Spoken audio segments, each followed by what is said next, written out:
In this video, I want to take a look at spheres and ellipsoids.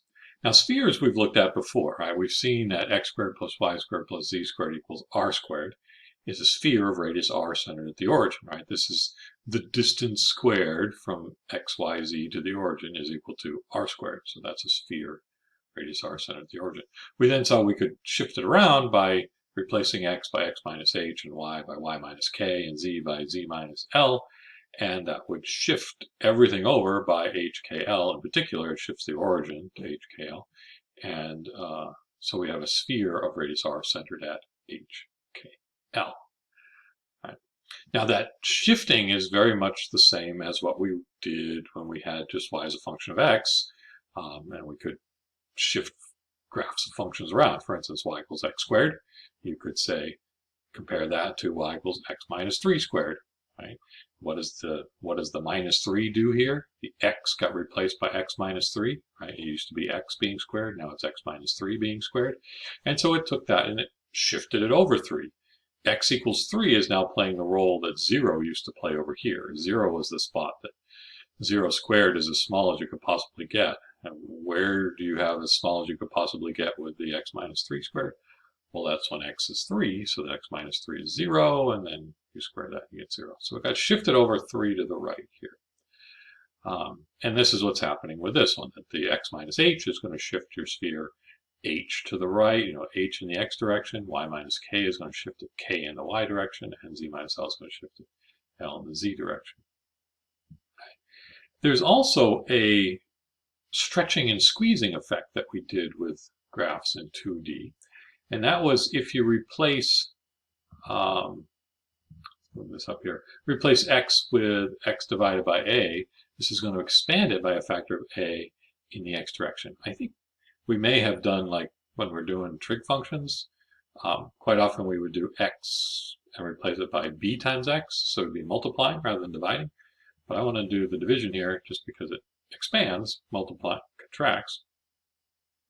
So for instance, compare y equals sine x with y equals sine of x over 2. The black curve is y equals sine x. The blue curve is x over 2. You can see it doesn't get any bigger vertically. It's still, up as high as 1, down as low as minus 1, both curves. But horizontally, it gets stretched. The blue curve takes twice as long to make the sine curve as the black one did. This one had a period of pi. The blue one has a period of 2 pi. Now the same thing, we did this a lot with trig, but the same thing works with, any graph when you have an equation with x's and y's. If you replace x by x divided by 2, it's going to expand it in the x direction by a factor of 2. So here's y equals x squared and y equals x divided by 2, in parentheses, squared. Now I'll admit that some people will look at this graph and say, oh, you didn't stretch it, you squashed it in the y direction. Well, yes, I did squash it in the y direction, but by how much did I squash it, right? I can see like this point here, 1, 1 gets squashed down to something. I don't really see what that is. But maybe this one right here, up at 2, 4, it gets squashed down to 2, 1. So it actually is getting squashed by a factor of 4 in the y direction, right? But look what happens in the x direction, right? This point here at 1, 1 gets pushed out to 2, 1. This point here at 2, 4 gets pushed out to 4, 4. That is, every single x value gets doubled. Keep the y value the same and the x value is doubling. Looking at it the other way, keeping the x values the same, the y values are being divided by 4. Well, if you squared this out, x squared divided by 2 squared, that's x squared over 4. And move the 4 over with the y, and replacing y by 4y is going to be squeezing it by a factor of 4. Right? So this one can be thought of either as getting wider by a factor of 2 or getting shorter by a factor of 4. But I want to concentrate on it being wider by a factor of 2. Okay. So what I'm going to do is I'm going to take a unit sphere and create ellipsoids. So start with x squared plus y squared plus z squared equals 1. Sphere of radius 1, centered at the origin. I'm going to stretch it in 3 directions. So I'm going to replace x by x divided by a. That should stretch in the x direction by a factor of a. replace y by y minus b, that expands in the y direction by a factor of b, and then z gets replaced by z minus c, so that's going to expand in the z direction by a factor of c. Square that all out, x squared over a squared plus y squared over b squared plus c squared over z, blah, blah, blah. That was tricky, plus z squared over c squared equals 1. This would be what I would call an ellipsoid centered at the origin that goes back and forth a in the x direction, b in the y direction, and c in the z direction. I can then change the center of that if I want by replacing the x, the y, and the z by x minus h, y minus k, z minus l. Okay. Let's take a look at some graphs here. So here is my unit sphere, right? I'm looking at the equation here, x squared plus y squared plus z squared equals 1. And I have the unit sphere centered at the origin. Okay. Now, let's change one of these, a, b, or c. Let's change the a here to 2. And what happens now is this is x squared over 2 squared.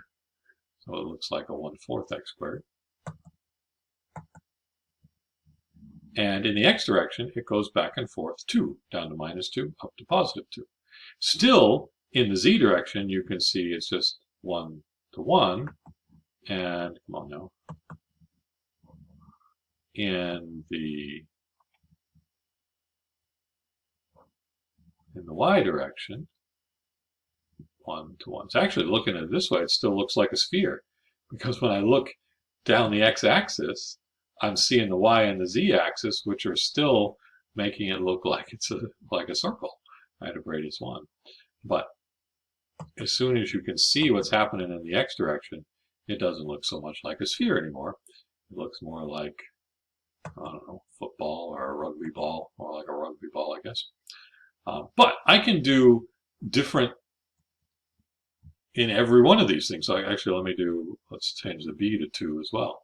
So now in the x direction and in the y direction, it's being stretched by a factor of 2. So there's one, I can't remember if that's x or y now. Come on now. There's the other direction. However, if I look straight down the z-axis, I can see both the x and the y being stretched by a factor of 2. It looks like a circle again, or a sphere of radius 2. But in the z direction, it's not as tall as the x and the y's are.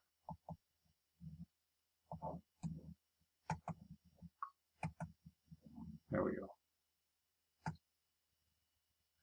And we could do each one of them different. So a is, let's do 3, 2, and 1. So in the x direction, it's back and forth 3. Where's the x direction here? Okay, so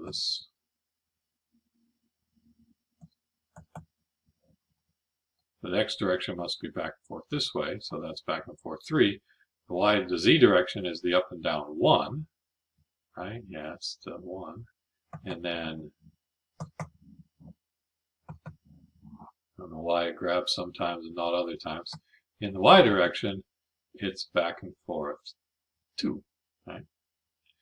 X squared over 9 plus y squared over 4 plus z squared over 1 equals 1 is this ellipsoid centered at the origin. Okay. And if I wanted to shift it, which this program at the moment isn't set up to do, I would have to replace the x with x minus h and the y with y minus k and the z with z minus l. Okay. Now I want to come back and look at some equations here. So I'm going to do one example of an ellipsoid. Now, one of the things I notice is that when I look at an equation, can I tell, is it a sphere, is it an ellipsoid, is it going to be one of the other things that we'll look at, a paraboloid or hyperboloid? Well, right off the bat, I see an x squared, a y squared, and a z squared in it. And I see that they're all positive. The coefficients are positive. This is going to turn out to be an ellipsoid or a sphere, right?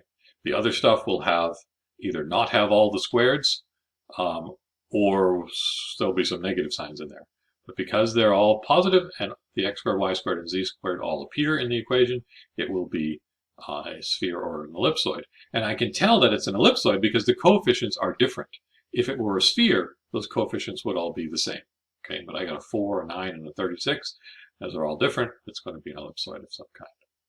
So how do I figure out what exactly it looks like? Well, I'm going to do some completing the squares. So I'm going to get the x squareds and the x's together. So I'm moving the 504x over there with the 36x squared.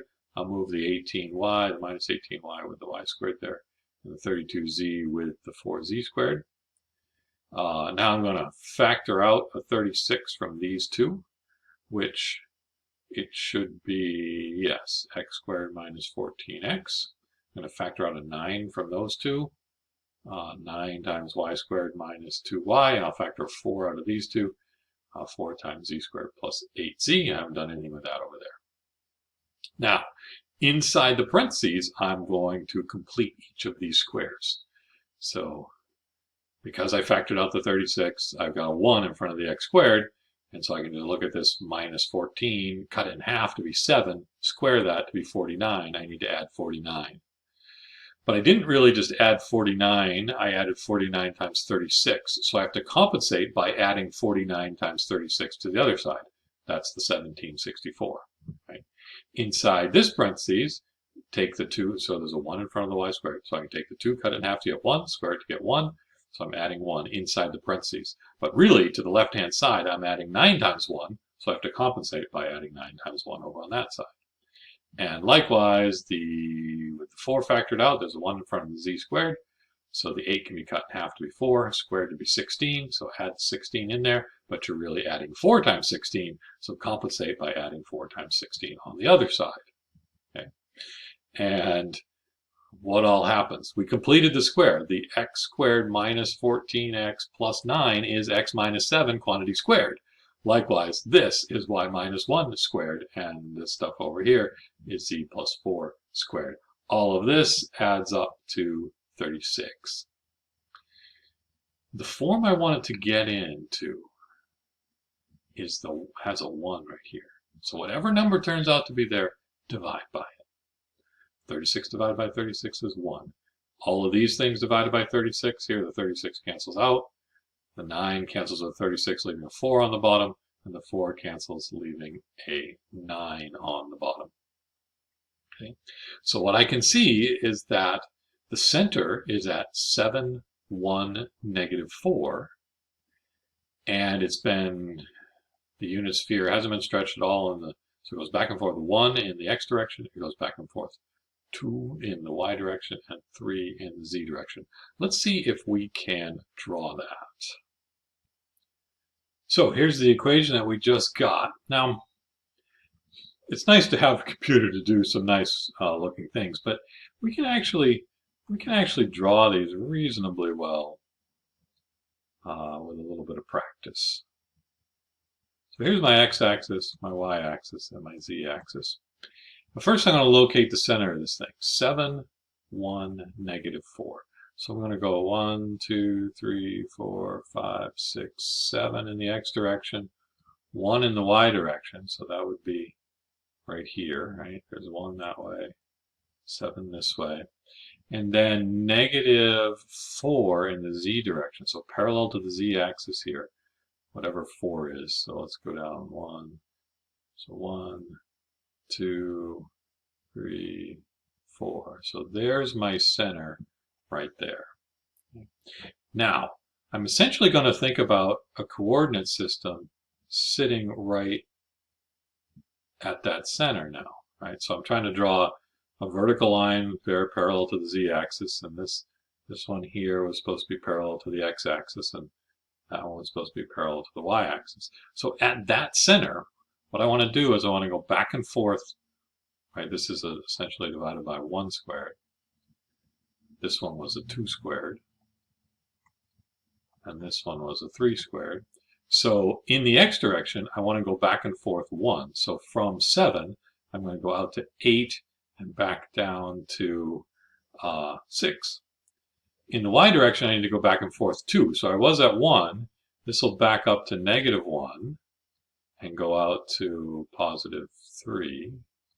So if I just think about this in the, well, not quite the xy plane, but the shifted xy plane, so the plane here is z equals minus 4.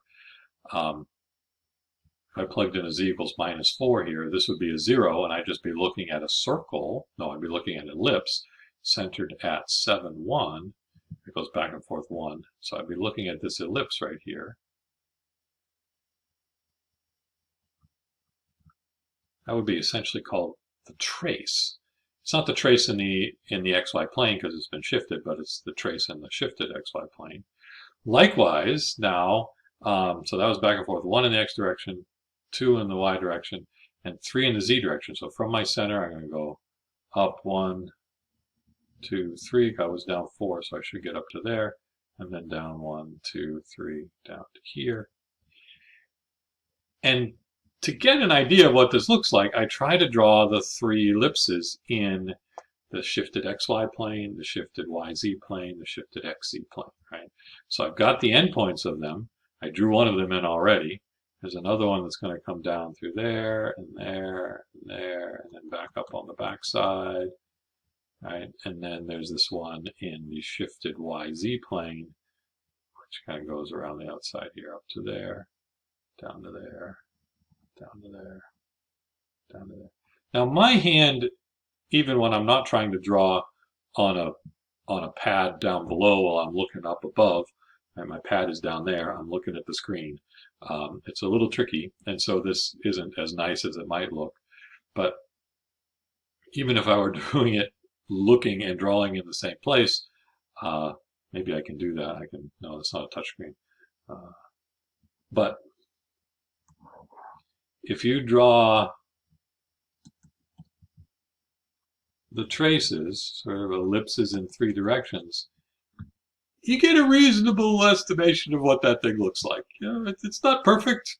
Some of you will be able to draw it much better than I can, but still, I think I got a pretty good idea of where that ellipsoid is and what it looks like by this really very shaky drawing here. Anyway, spheres and ellipsoids. Think of it as starting with the unit sphere and just stretching by factors of a, b, and c, whatever's down here, right? I'm not stretching by 1, 4, and 9 because it's a squared, b squared, and c squared. I'm stretching by 1, 2, and 3. The a, b, and c are 1, 2, and 3 here. All right, there you go. Ellipsoids.